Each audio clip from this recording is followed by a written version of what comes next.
We're pleased to be partnered with the Broadcasting Board of Governors as we continue our monthly research series on topical research findings from various markets around the world. This effort is in support of BBG's mission to inform, engage, and connect people around the world in support of freedom and democracy. Today we'll be taking a look at findings from Pakistan. Our next month's event is, we're still sorting out the dates with some of the presenters as well as the topic, so stay tuned. You can either check with myself or a couple of the BBG colleagues that are here, and we can get you on a mailing list to let you know what that next event will be. Our first speaker this morning is Mr. Bruce Sherman, the Director of the Office of Strategy and Development of BBG. Please join me in welcoming Bruce. Thank you, Chris, and good morning, everybody. I just have a couple of quick points by way of introduction. One is to second Chris's acknowledgement of the partnership we have between BBG and Gallup. We're very proud also to be associated with Gallup. It has helped enrich our understanding of the global markets that we operate in worldwide. The research briefing series that we jointly sponsor with Gallup is designed to do a couple of things. In the first instance, the research that we do as a U.S. government agency is taxpayer-funded research. So we owe a debt of gratitude to the public for the work that we are able to do, and therefore we like to share the results of that work with the public. So this is an effort on our part and Gallup's to shed some light on what we're seeing around the world in terms of the media and attitudinal environments that we operate in. Secondly, the work that we do is critical to effective communication, as I think all of you readily understand. It can be synopsized by simply saying you cannot reach audiences that you don't understand. And therefore, a robust research program is an integral part of any modern communication enterprise. Speaking about today's country, Pakistan, it's a country that Rajesh and Bill will go into detail on and reveal to you the enormous complexity and difficulty of effectively communicating with audiences in the country. It's a market that we have looked at for many, many years. I've been with the BBG since the mid-90s. It's a market that I frankly have looked at many, many times, and we have sought effectively to reach key audiences in the country with greater or lesser success depending upon the moment. The combination of anti-Americanism in the market, the combination of a complex, growing media environment, local restrictions on the ability to distribute content, all combine to make for a very challenging place in which we operate. I'm pleased to say that we actually, and we won't go into details here in terms of our performance, that's not the purpose of these briefing series, but we are seeing that our efforts are bearing fruit, and we're pleased about that. But I acknowledge, and the research that you're going to hear today will reflect this, that it is a very difficult environment to operate in, one of the most difficult in the world. So with that, I will turn it back over to Chris and our speakers, and we look forward to having a rich discussion. We have a slightly more intimate group here this morning, so take notes and ask questions during the Q&A. Thank you.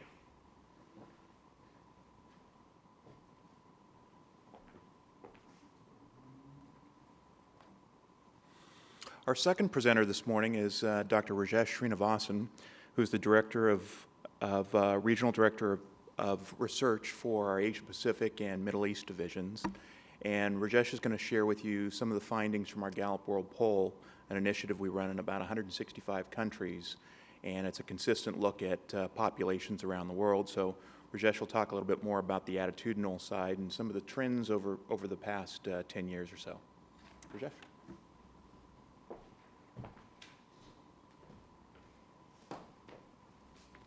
Thanks, Chris. Good morning, everyone. Pakistan, much like its neighbors, is a bundle of contradictions. Over the past 10 years, I think it's been known for several things. Political instability, ally in war and terror, bin Laden, floods, huge population growth. There are also some really positive things. I think most recently in 2013, we saw the first transition from one civilian government to another one. In the 60 years history of its independence, it was a clear milestone there. And more recently, all of you would have heard about the Nobel Peace Prize going to a Pakistani citizen, Malala Yousafzai. The Gallup World Poll provides us with a unique opportunity to understand the attitudes and opinions of people, and more importantly, what has happened in the past decade among the average citizens of Pakistan. Annually, we conduct 1,000 interviews with adults 15 and older living in households in the 4 key provinces of Punjab, Sindh, Baluchistan, and Khyber Pakhtunkhwa. We do not survey in Fatah, Gilgistan, or AJK. There are practical difficulties in covering that population.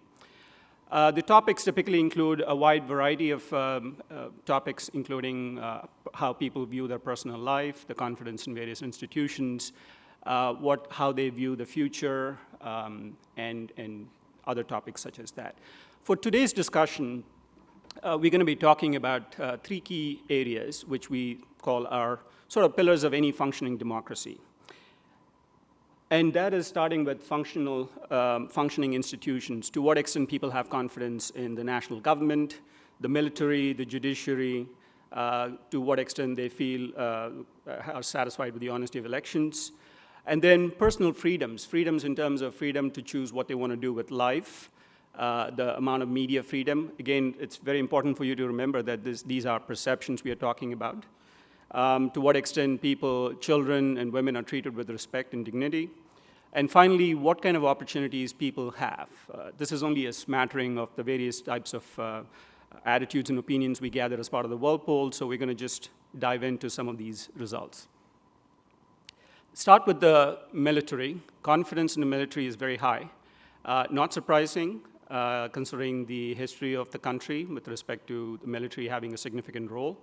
But more importantly, this is universally true across most countries. Military in most countries are seen with very high regard and very high level of confidence and trust. We did see some fluctuations in the performance or the confidence of the military. There was a dip in 2008. This was about the time President Musharraf was leaving. But we did see a bounce back, and very interestingly, around 2011, right after the bin Laden incident, we saw numbers dip shortly and then bounce back again significantly. It's at pretty much close to an all-time high at this point in time. At the same time, if you look at the judiciary, which is the lower line, we started out at 47, dropped down to 40. Again, this is about the time when the Chief Justice was removed. And then since then, the judiciary numbers have gone up. 2013, the field period, the data collection period, happened to be around the time of the election, so some of the numbers you'll see in 2013 tend to be a little high. Moving on to confidence in national government and leadership, we see that the confidence in national government and leadership saw a significant decline from the beginning of 2007 down to 2013. And 2013 appears to be a turning point where the latest measurement, which was done back in May of 2014, seems to have indicated a significant increase, both in national government as well as approval of the national leadership. There are some regional variations in terms of confidence in leadership. We see Punjab being very high, perhaps not surprising. But equally interesting, Sindh is also pretty high. We saw a fairly large increase between 2013 and 2014 in Punjab and Sindh. Actually, virtually all of the regions we saw increases, but the largest increases were actually in Punjab and Sindh. At the same time, national government, we see that the confidence in national government in Punjab is high, about 50%. Sindh lower, certainly much lower along the border provinces of Khyber Pakhtunkhwa and Baluchistan. What could be one reason for why we see an increase in confidence in leadership and approval of national leadership? We think one possibility is there have been some changes with respect to what is happening with respect to fight on about corruption, particularly with respect to the perceptions around widespread corruption in both business and government. We see one of the figures definitely trending down post-2013. If you go back to 2008, when the previous elections were held, since then the numbers actually trended up significantly, all the way up to 2012. And then beginning in 2013, we are seeing the numbers decline. Have to wait to see whether this is a one-time blip or is this a systematic sort of trend in the right direction. Has huge implications, obviously, for economic freedoms and the potential for foreign direct investments coming into the country. Majorities still lack confidence in the honesty of elections. Is one of the things that we measured as part of the institutional stuff. We saw less than 1 in 5 having confidence in the honesty of elections up until 2012. 2013, again, around the period of the elections, there was tremendous amount of information being shared about what was going on, and the fact that sheer transition from one civilian government to another one could have also boosted the confidence in the process itself.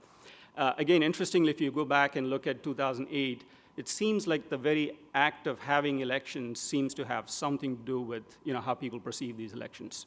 29 in 2008 and 35 in 2013. But since then, there has been a decline, and there has been a decline uniformly across all regions, and most worryingly, of course, in Punjab, from where the current prime minister is. You see confidence is only 30% there.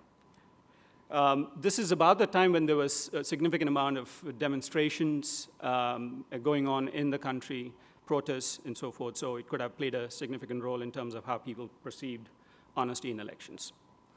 Moving on to freedoms, personal freedoms, we see that there has been a significant increase, again, over the past couple of years in terms of how people feel about the freedom that they have to choose what they want to do with life.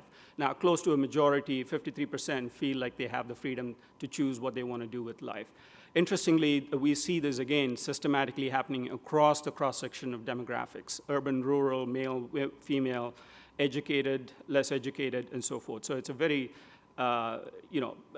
hopeful trend that we're seeing picking up here.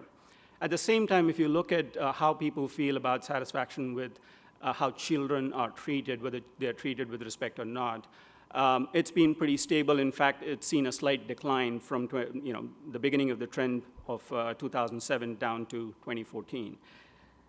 Not sure exactly what this means, but given such a large young population, I think it is critical to keep an eye on this particular trend. Moving on to the more interesting one and the topic of today's discussion, to what extent people feel like the media have a lot of freedom. Again, this is perception. We've seen a lot of statistics out there, including Freedom House and Press Freedom Index and so forth, saying Pakistan is one of the most dangerous places for journalists. But if you see that since we started measuring this particular item, considering that there are some limitations to how much anybody can express the media freedom in one single question, we do see a positive trend, and it's one of the highest numbers we've seen in the South Asia context. It could perhaps represent something around the quantity of information that people have access to now through various outlets, both private and state-owned. But it's definitely indicative of more, at least perceptually, more free environment for media. In terms of opportunities, what does this mean? One of the more interesting trends we picked up here is that at least post the recent election, people in general feel like there are more job opportunities. This is particularly important given that such a large proportion of the population is below 25. So I think from that perspective, this big increase in the satisfaction or people feeling that it's a good time to find jobs in the local area from 12 to 30 is a significant improvement. Again, we find this systematically across all cross-sections of the population. At the same time, in terms of if you think about optimism about the future, the fact that on a 0 to 10 scale, we see that the average is about 6.4, and it really has not changed. It perhaps is indicative that while there may be short-term changes and improvements happening, people still are holding back in terms of giving a strong verdict about the future, 5 years into the future. I think at this point, I'm going to hand it over to my colleague, Bill Bell, to talk more about the recent media study that we completed and insights from that.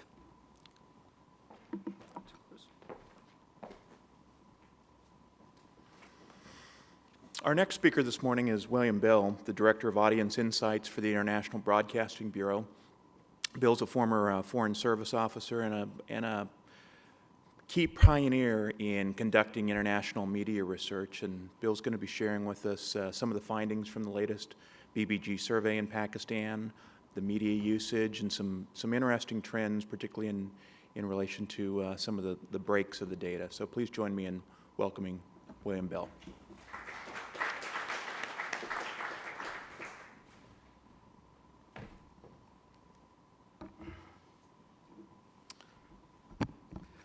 Thanks, Chris and Rajesh.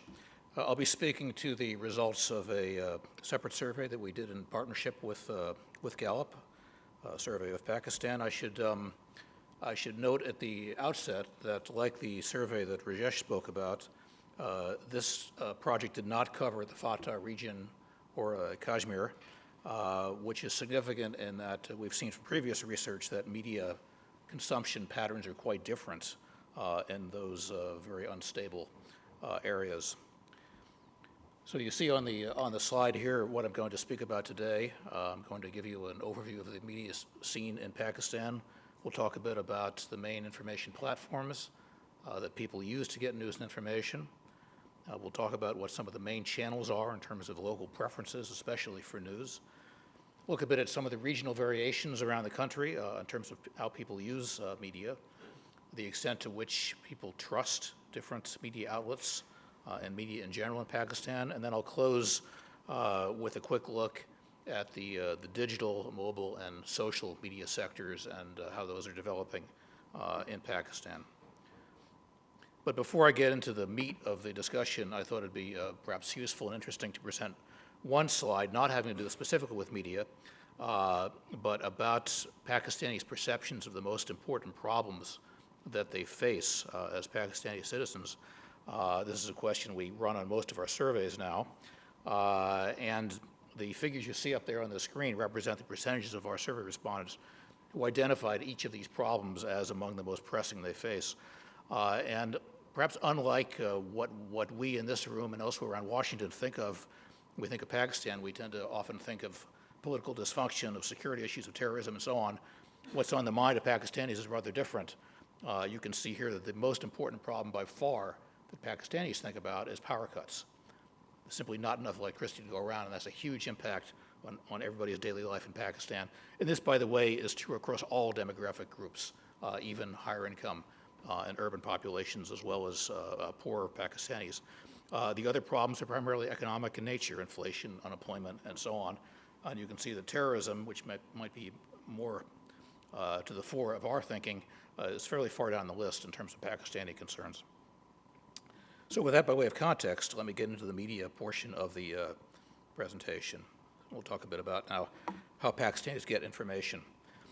And this slide shows you the percentage of Pakistani respondents in our surveys who said they use each of these media platforms to get news and information on a daily basis. The key takeaway here, of course, is that television is far away at the top of the list. This, of course, is in spite of the fact that power is in short supply, but people still manage to find a way to watch TV on a regular basis. As you can see, looking at the series of bars to the left, the usage of TV is higher in urban areas, as one might expect, but still, even in rural areas, it's by far the most important source of news and information for Pakistanis, with everything else being quite far behind. This picture begins to change only when you get into examination of the very elite group of Pakistanis who are urban, better educated, and so on. Now, bear in mind, this is a very small portion of the population, only 7 or 8%. But within this group, you start to see higher levels of usage of other media. Television, of course, still at the top, but significant usage of the printed press, of the internet, of SMS function of mobile phones as information sources. But again, bear in mind, this is a very small portion of the population, and even for them, television is really what counts as an information source. And this picture actually is quite similar to neighboring South Asian countries. Here we're contrasting daily usage of TV, radio, and internet across the region. And you can see the picture, particularly with respect to the roles of, well, all three media actually, is very similar in Pakistan, India, and Bangladesh, different only in Afghanistan, where radio is almost equal to TV in importance.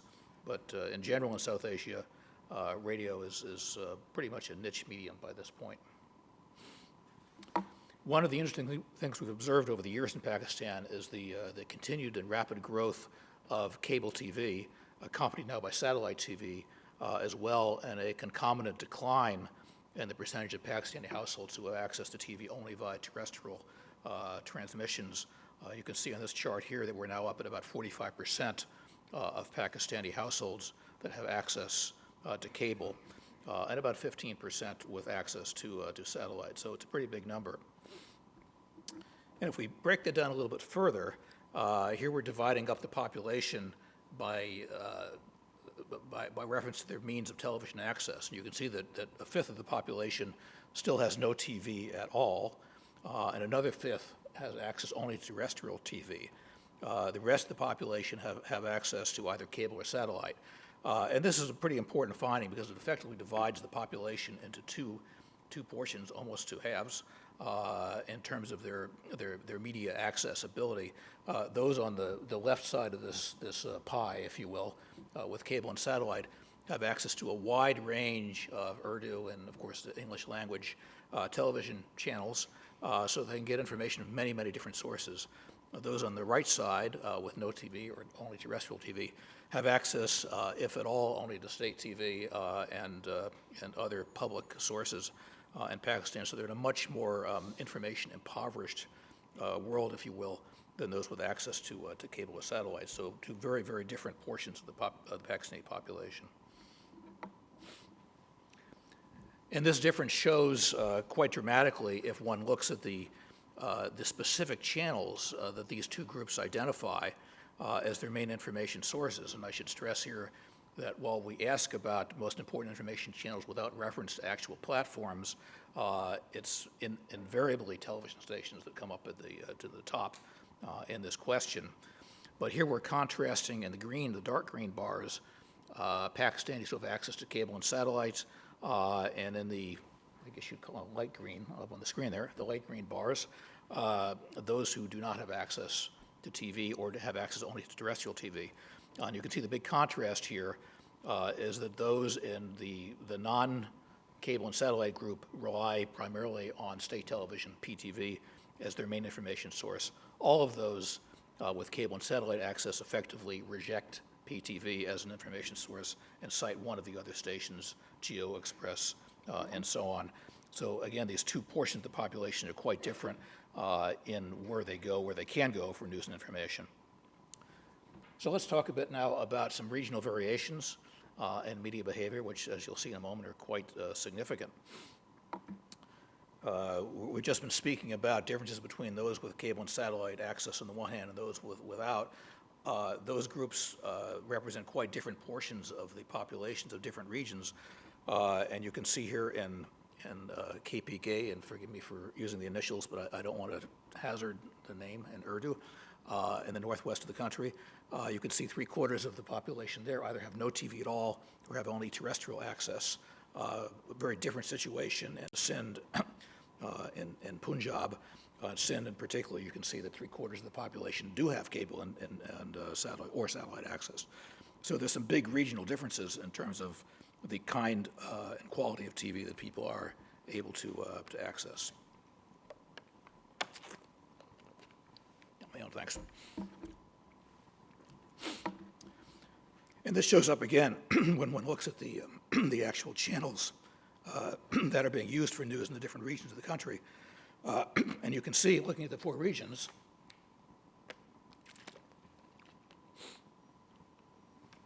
that in each case, the top individual channel used for news information is different. In Sindh, it's the Sindhi language channel, KTN, which is the most important source of news.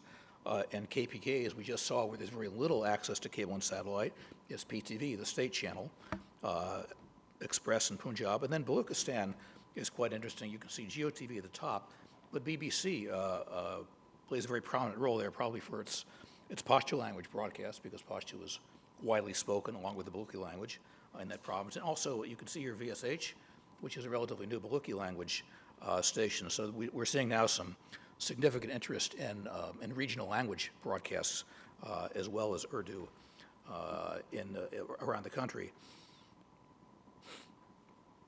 Now let's talk about media satisfaction just a bit. Rajesh showed you a slide earlier about perceptions of media freedom in the country, and we asked a similar question about the level of satisfaction with the media, generically speaking, and got quite similar results to what you saw in Rajesh's slide earlier. Just under a fifth of our respondents in the survey had some degree of dissatisfaction with the media, so overall, people claim to be pretty satisfied in general. Now, that picture, we looked at that a little more closely by demographics, and we're somewhat surprised to find that, in fact, satisfaction actually rises with education. We expected to see the reverse, assuming that more educated and hence sophisticated respondents might be less satisfied with the media. But we found, in fact, the opposite of that, that those with higher levels of education were about twice as likely to express satisfaction with Pakistani media as those with lowest levels of education. And I leave it to the audience to ponder why that might be the case, but it was somewhat counterintuitive for us. The picture becomes a little more nuanced when we look at individual channels, and here we ask survey respondents who have seen these channels in the past week what they think of them in terms of how trustworthy they believe them to be. And you can see a great deal of variation, particularly when you look at the dark green portions of this bar chart here, which represent the percentage of viewers of these stations who say they trust them a great deal. You can see Geo at the top of the list being highly trusted by roughly 3 times as many as the stations at the bottom of the list. PTV, the state broadcaster, doesn't do too well in this respect either. So there's quite a range of views on the reliability of the main domestic channels in the country. What's this mean for foreign media? We looked at the totality of audiences, both radio and TV, for VOA, BBC, on CNN, threw them all together and looked at the penetration of those foreign media sources throughout the country and by region as well. Obviously, that's not the totality of foreign media available there, but that's what we asked about in the survey. And you can see just under 10% of Pakistanis are using one or more of those sources in the course of an average week, but quite a bit of regional variation in the highly unstable border provinces of KPK and Baluchistan. You can see here much higher usage of foreign media, especially in Baluchistan. We saw earlier the BBC figures there with the Pashto language broadcasts, very high usage of foreign media in that province. So let me turn now to the digital world a bit, and let's look at how that's affecting things in the Pakistani media environment. We've been looking at this in Pakistan for quite a few years now, and what's pretty striking to us actually is the relatively modest extent to which digital media have taken hold in Pakistan relative to some other countries that we study. You can see here, this is 4 years worth of data about weekly and daily usage of internet for any purpose. We saw a doubling, although from one modest figure to a slightly less modest figure between 2011 and 2012, but actually no growth at all in the past, it's really been about 18 months between the last 2 surveys. So only 8% of Pakistani adults say they've used the internet on a weekly basis, which is a pretty modest figure compared to other places we look at this phenomenon. And if you start to break things down demographically, you find a number of fairly unsurprising things. Internet use, of course, is highest among the young, as we see almost everywhere. It's more urban and relatively high among those with the highest education. But the most striking finding to us in the survey data was the huge gender disparity in access to the internet. Among Pakistani men, 14% have used the internet in the past week, whereas among Pakistani women, only 2% have used the internet in the past week. Now, it's quite common in our research to find these sorts of differences, higher usage among men, but I don't recall any other case we've looked at where the disparity has been as dramatic as it's been in Pakistan. When we ask people to use the internet, where they go on the internet for news, As in most countries, social media sites, in particular Facebook, are at the top of the list, followed by search engines like Google. This is almost a universal phenomenon and suggests that people don't go directly to individual news websites on the internet for news and information. They use social media, they use search engines when they're looking for news on the web.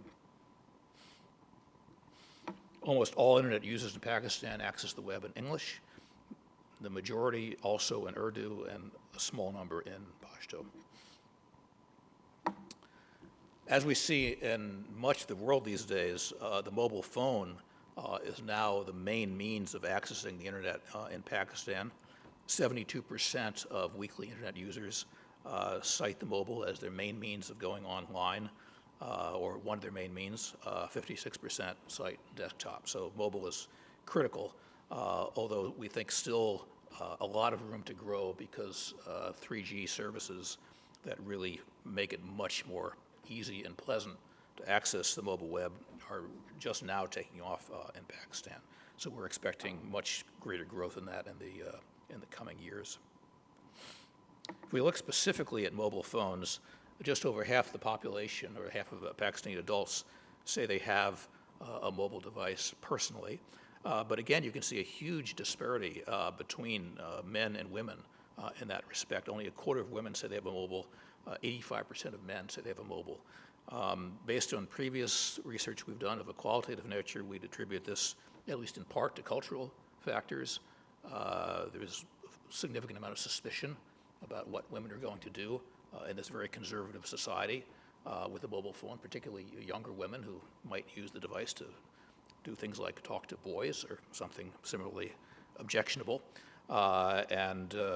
So that's clearly one of the things that's going on here, but it's quite a striking difference between the genders in terms of mobile access here. And as you'd expect, you see higher levels of access with education, less of a rural-urban divide than one might expect, however. Even in rural areas, just over half of the population claims to have a mobile device. But mobiles are used primarily for pretty basic things in Pakistan. SMS is a big deal, of course, and voice calls. But when we look at the more advanced functions of mobile phones, not a lot going on at this point. And again, this probably gets back in part to the fact that the technology, until recently, has been more basic than in most other countries. 3G services, again, were just introduced this year. And so that probably has held back the usage of mobiles for devices like internet access, video, and so on. You can see that listening to the radio is the second most common use of a mobile device in Pakistan now. And in fact, when we look specifically at radio listening, which, as you'll recall from the earlier slides, is a relatively small phenomenon in Pakistan, it's still the case that the mobile is the main means of access to radio. 62% of those who do listen to the radio use a mobile phone to do so. This is a phenomenon we've seen in other countries, but still striking to notice in Pakistan. We asked people about how they share news and information. About a third of our sample said they do share news with friends, colleagues, and so on at least a weekly basis, but there's still very, very little sharing of news electronically, whether by social media or SMS or email or what have you. Only 3% of our sample said they share news in that fashion at present. And even when we looked at that special elite group of the younger, the educated, the urban dwellers, only 10% of that group shares news in an electronic fashion. So it's still a pretty much a niche phenomenon in Pakistan now. So I'll just close by recapping some of the main points that I've made throughout the past 15 or 20 minutes. We've seen that TV is the main information platform in Pakistan, but a lot of regional variation in the actual channels used, and this is in part driven by different modes of access around the country. A huge gulf in the population between those who have access to cable and satellite and those who don't. Most Pakistanis, when asked in general about the media, express satisfaction, but there are widely differing opinions about specific channels. The impact of digital media remains pretty modest at the national level, and we don't see a lot of electronic sharing of information. And we saw a huge gender disparity with respect to access to the internet and mobile, something to bear in mind for those of us who are thinking about communication strategies, particularly for reaching women in Pakistan. Thank you.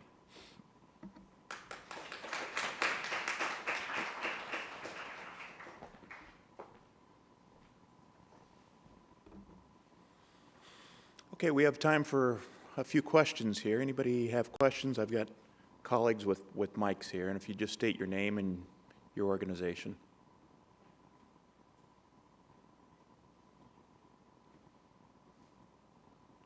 Let me throw out the first one. Bill and Rajesh, we just talked about the mobile phone penetration and some of the patterns, the gender patterns. What do we see in the rest of South Asia with some of these patterns in Afghanistan, India, Bangladesh? Bill, do you want to? I can start. We did look at this as we talked about it internally in Afghanistan, and the question was if cultural factors, particularly different gender roles in these societies, are driving the difference in mobile penetration rates. Would we see the same things in similar societies? So we looked at the data in Afghanistan, and we found that indeed there is a significant gap, about 30 points, between men and women in terms of their mobile ownership, but that's still less extreme than we saw in the case of Pakistan. So the cultural factors are clearly playing a role there. I haven't looked at the India data. We don't do research in India ourselves anymore because it's not a BBG target country, so I can't speak to that. I would suspect that it's not as great as in Pakistan, Afghanistan. Do you happen to know that, Rajesh? Yeah, again, the discrepancy is not as large as we see in the case of Pakistan. But again, we ask a slightly different question on the whole poll, so it doesn't really get to that. But generally, the discrepancy is much smaller, and more of it is in the rural parts. So, I don't think, Chris, we saw a similar discrepancy in Bangladesh either. If you were to think about, another similar society, where you would expect perhaps more conservative attitudes towards women. So. Right here.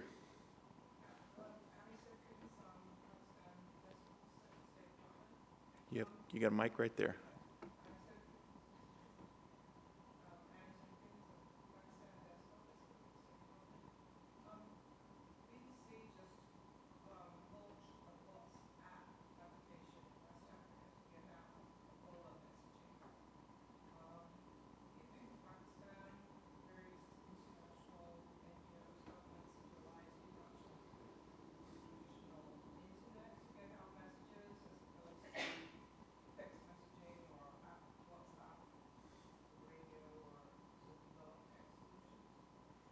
Bruce, you want to take that one and talk about the Ebola response from? Well, it is, I think, fairly clear from the research that you just saw that relying on the internet per se, digital content through the internet, is going to reach a fairly limited audience. It can reach a significant audience depending upon your interest.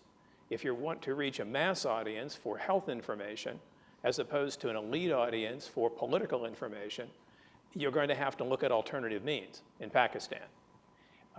And so WhatsApp, in terms of being able to transmit information via mobile phones using SMS, text messaging, and that type of thing, you can see from the research would be a viable proposition to reach a broader audience in Pakistan, depending upon the dynamics of the marketplace with the cell phone operators. And a point to underscore here is that we're showing you information about access and use of media. We're not getting into the market dynamics of the feasibility of distributing content across any of these platforms. That's a totally separate proposition. That when you layer that on, as I was describing just very briefly in my introductory remarks, when you layer that on a place like Pakistan, it really ups the ante in terms of the ability to communicate with key audiences in the country. But to your question, yes, it would seem that, mobile distribution of short-form content on health or other related topics would be a good thing to pursue in Pakistan. What I will say with respect to Africa, jumping to Africa, is one of the topic areas that we've consistently seen, whether it be on Gallup World Poll or BBG surveys, is interest in health programming. Consistently, we've seen that sports, but also health are some of the hottest topics, and there's a significant appetite throughout Africa, but in other regions around the world, on health programming.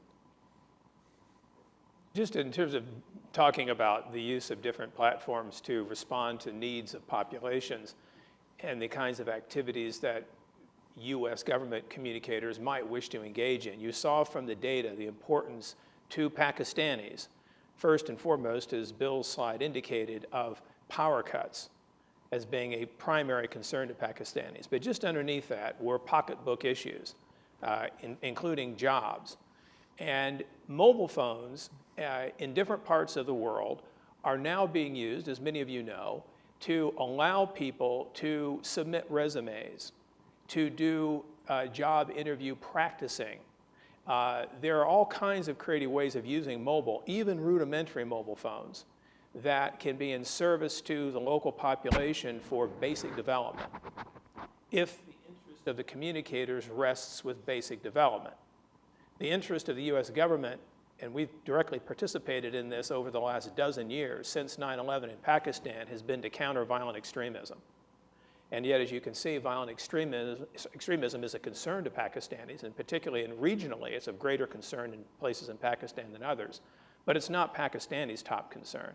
So as a communicator, you're facing the question of how much time to devote to that when you know that the audiences have more immediate pressing concerns. Right here in front. Lynn, right here.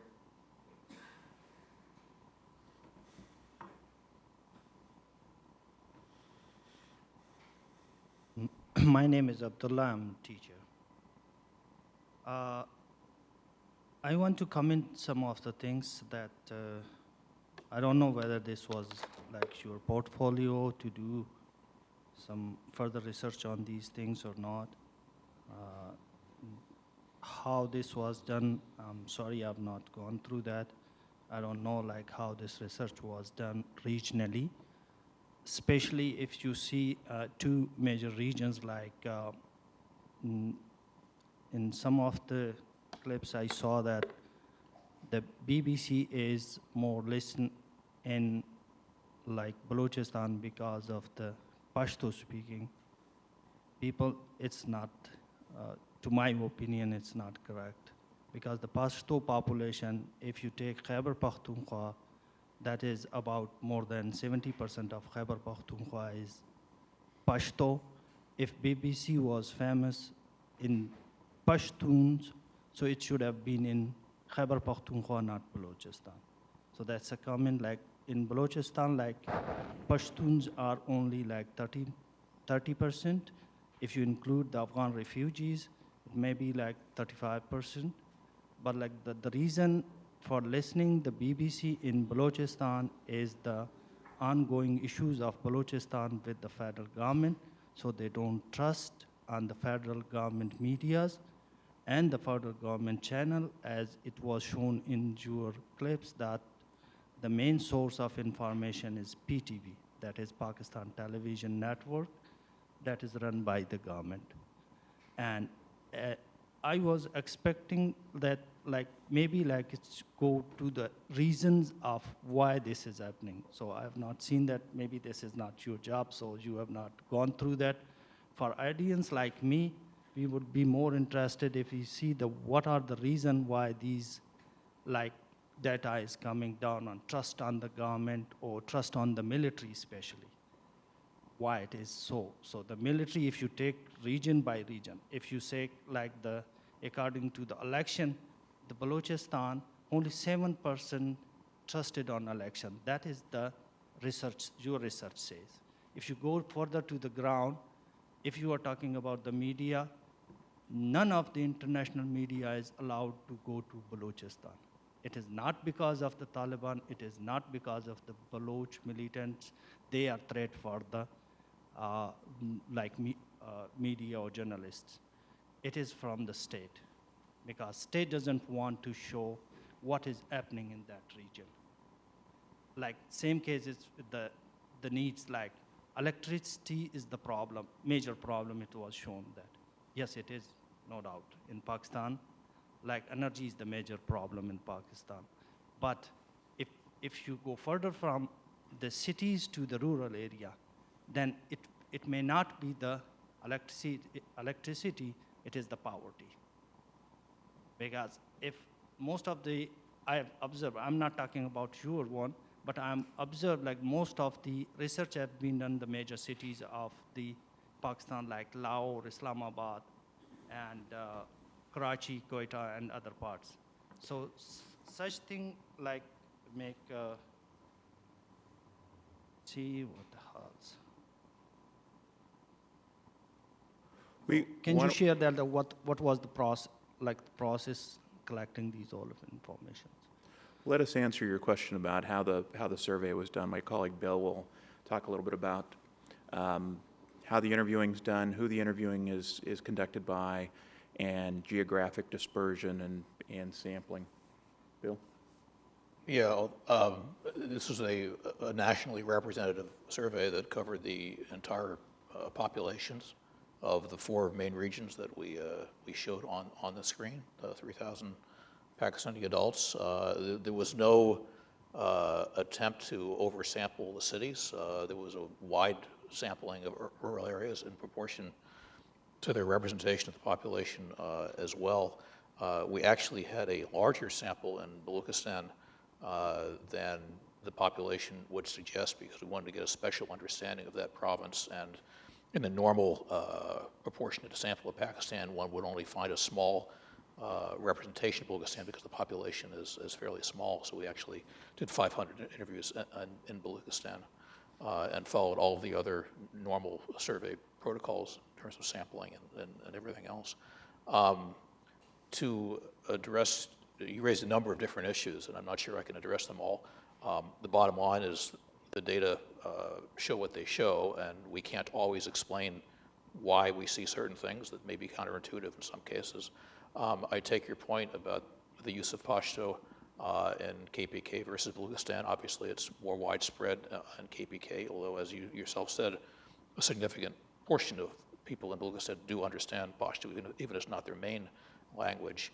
If I understood you correctly, you were suggesting that there are perhaps reasons of content or political reasons why people might be more reliant on international media rather than language. That may well be the case. Can't speak to that. It was a little surprising to us that we didn't see more usage of Pashto broadcasting and KPK, but that's been fairly consistent over the years of doing our survey work there. Don't know if that addresses your question, but it's something we could obviously talk about offline. Rajesh, any further comments? Well, the only other thing is, as far as the survey protocol is concerned, they follow fairly strict protocols, including, of course, in Pakistan, gender matching. So the interviewers and the respondents are of the same gender to make sure that we elicit, good cooperation from both genders. So, and all of these interviews are local, so they're well versed with, the need for following certain cultural protocols as well in terms of getting approvals and stuff. So there were very few substitutions of actual locations that we couldn't interview in. One important point here is that the timing of the survey, the latest media survey, happened to be just before Ramadan. So, I mean, to the extent that it has some implications, you can take that as part of the context. Other questions? Right here, in the blue shirt, Mr. Crabtree. Steve Crabtree from Gallup. Just wanted to follow up a little bit on, Bruce had said that, the programming for VOA and other broadcasters in the region needs to sort of address the main priorities of the people in the region. But obviously, empowering women is a huge need in many countries in South Africa, or South Asia, rather. And I'm wondering if that's, if you see that as a goal, a specific goal of VOA and RFERL in the region, and if there's any programming in the various language services in the region that directly is tailored to women. A couple of things I'm just looking at, in fact, at the snapshot of our affiliations in Pakistan. It's important here to keep in mind that you've just seen access to media. You've seen the overwhelming popularity of television, the relative lack of use of radio, and then, of course, you've seen other data points to indicate what a communication strategy would incline towards in terms of selected media platforms, right? So overwhelmingly, we're trying to be on television. Overwhelmingly, we're trying to fulfill a mission of providing critical information to the population in furtherance of our broad aims, which are to encourage a society that is peaceful, prosperous, and pluralistic. So drilling down into women's issues, VOA absolutely and RFE will absolutely cover women's issues as part of their overall news programs. We have been over the last half dozen years, because of the very young nature of the population, also very interested in engaging youth in the country. And so we have a very good, very dynamic, youth-oriented program that Voice of America broadcasts in Urdu to the Pakistani audience over a domestic television partner. And so we are covering a range of issues in the country, taking into account, again, the market dynamics of being able to distribute any particular kind of program. We don't have unfettered access to place whatever content we'd like, whenever we would like. And it's also a market in which it is very expensive. It's very expensive. It's a market in which it's necessary to work collaboratively with partners in Pakistan on the content side, and it's also a market in which those carriers of content expect some compensation for what they're offering. Do we have a final question? Chris, I'd just like to go back to a couple of things, about 5 minutes left in the overall time we have, to highlight what I hope would be a takeaway for this audience, and Pakistan is not an exception in this regard. And that is that, as Bill and Rajesh both pointed out, the way we frame an understanding of a given country is very different. I say we, in the United States, looking from afar, very different from the way the local population frames it.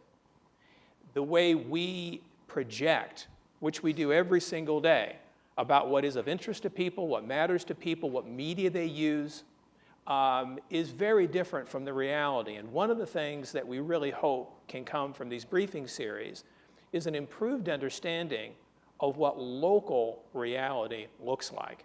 Not what we wish it looked like, what we think it looks like, what we hope it looks like, but rather what it actually looks like.